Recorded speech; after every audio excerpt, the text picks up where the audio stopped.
Foi um dos melhores futebolistas da sua geração. Ajudou a França a conquistar o Mundial de 1998 e 2 anos depois, derrotando Portugal nas meias finais, também a vencer o europeu realizado pela Bélgica e Holanda. Agora estabeleceu outro desafio bem mais importante. O antigo campeão do mundo entrou na luta contra o racismo. Liliane Thuram é o nosso convidado nesta edição da Global Conversation. Referi a vitória de 1998. Foi uma vitória para o desporto, mas também social. A equipa misturava negros, brancos e magrebinos e ficou conhecida pela promoção da integração étnica. Quase 20 anos depois, o que nos ficou disso? Antes de mais, tenho para mim que a vitória de 98 foi muito importante, especial para a coesão francesa. Evocou problemas que não estavam porventura a ser devidamente focados, como o facto de a França ser um país de muitas cores. Por isso, aquele foi também um momento para se falar de colonização, de escravatura. Aliás, 98 marcou também os 150 anos da abolição da escravatura em França. Por tudo isso, acredito que aquela vitória no Mundial ajudou a colocar na ordem do dia todas essas questões. No entanto, após mais umas eleições europeias, estará a França de alguma forma diferente em termos sociais, na sua opinião? Sim, claro. Mas antes de mais, existe agora uma crise económica. Como saberá, numa crise económica, cada um de nós fica um pouco desorientado, porque o futuro parece-nos efetivamente que vai ser muito complicado. E é por isso que certas pessoas acabam por se aproximar da extrema-direita. Mas, repito, é muito difícil analisar a situação atual à luz daquela que se vivia em 98. Continuo convicto de que as pessoas que viveram aquele momento em 98 também ficaram marcadas pela mensagem de viver em comunhão.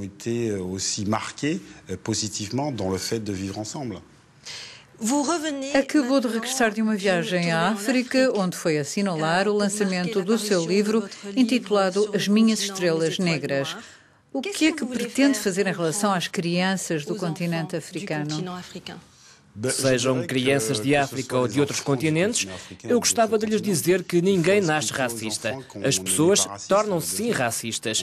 E essa transformação resulta de um fenómeno cultural. Ou seja, isso quer dizer exatamente que ao longo da história nós estamos presos a desníveis sociais relacionados com a cor da pele.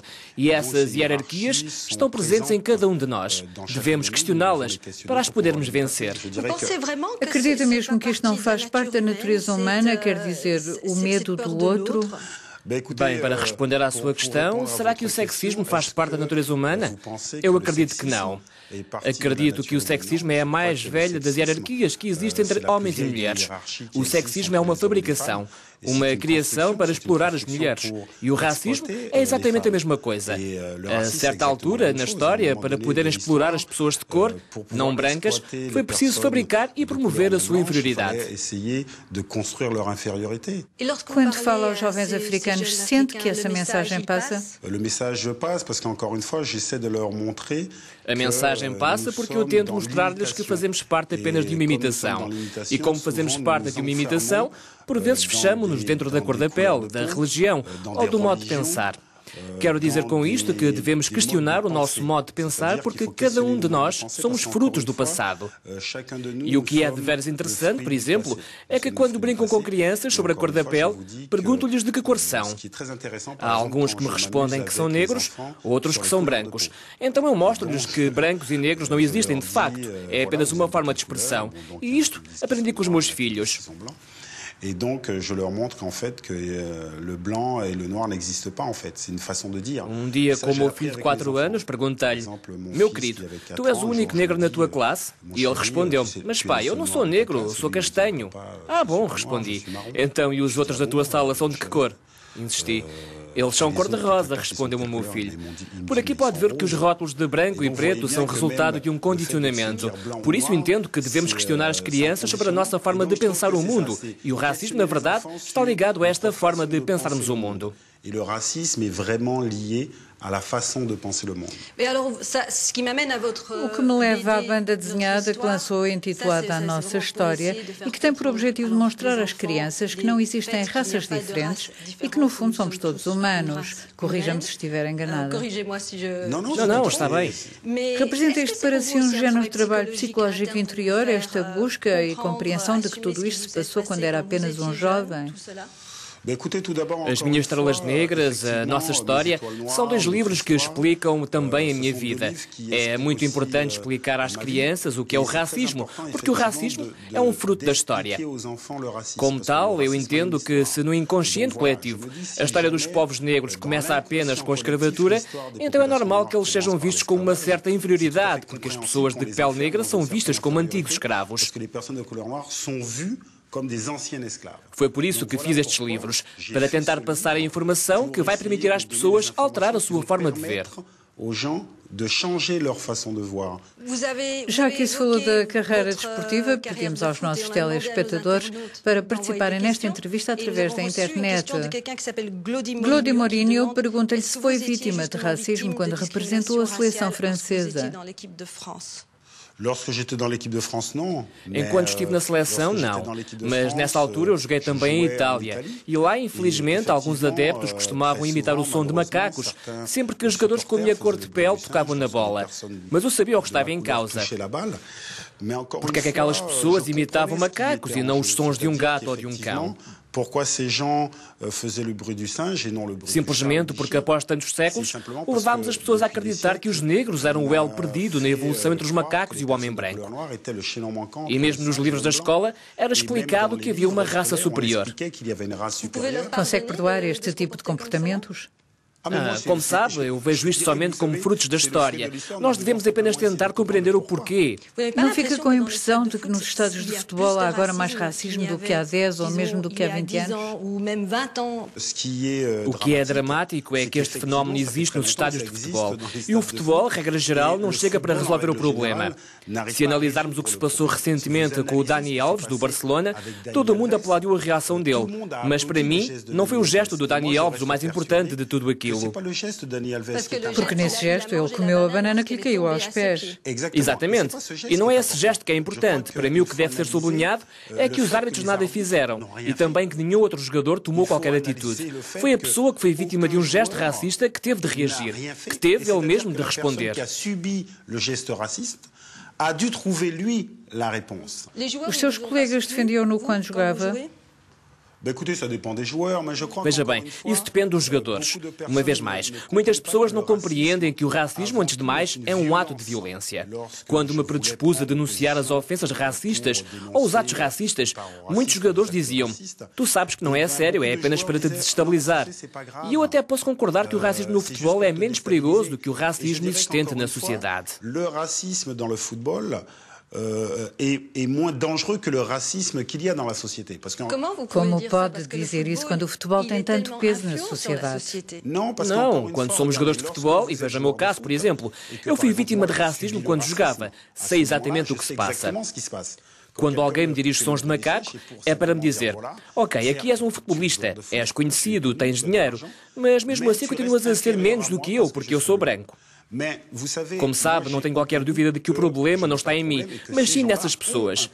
Por outro lado, quando somos alvo de racismo, quando não nos dão emprego, quando não conseguimos acesso a um apartamento, quando somos vítimas de preconceitos negativos dos quais não nos conseguimos livrar, aí estamos de facto a falar de violência. Recebemos justamente uma pergunta de uma pessoa chamada Arthur Held, que quer saber se a FIFA e a UEFA estão a fazer o suficiente para combater o racismo nos estádios de futebol. Escute, eles têm promovido várias campanhas contra o racismo, mas eu penso, claro, que podem ir mais longe. Não é normal que o futebol não tenha conseguido encontrar uma solução num espaço de tempo tão longo. E isso significa que as respostas dadas, como no caso do Dani Alves, não são as melhores, porque na semana seguinte veio a acontecer a mesma coisa a um jogador do AC Milan de Itália. La même chose faite à un joueur de l'AC Milan.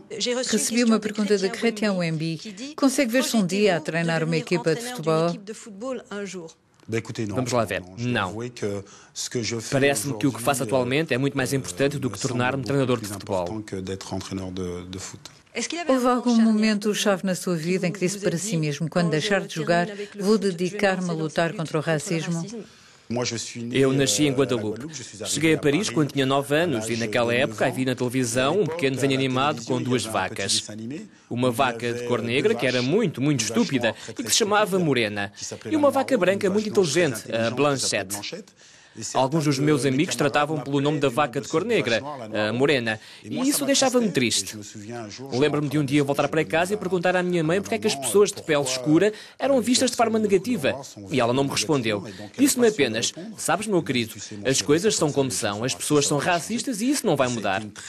Foi uma resposta muito, muito má da parte da minha mãe. Obrigou-me a manter-me como uma vítima, com um certo destino traçado. Felizmente comecei a questionar-me e percebi que o racismo foi uma construção intelectual e que, como tal, poderia ser desconstruído.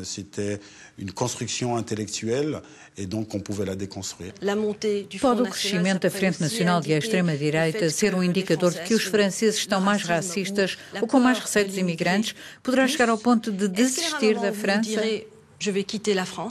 Mon grand-père est né en 1908. O meu avô nasceu em 1908, 60 anos depois da abolição da escravatura em França. A minha mãe nasceu em 1947, durante a segregação nos Estados Unidos e as colonizações.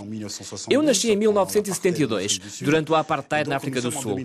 Estamos agora em 2014 e eu estou convencido que quando o meu avô nasceu havia muito mais racismo.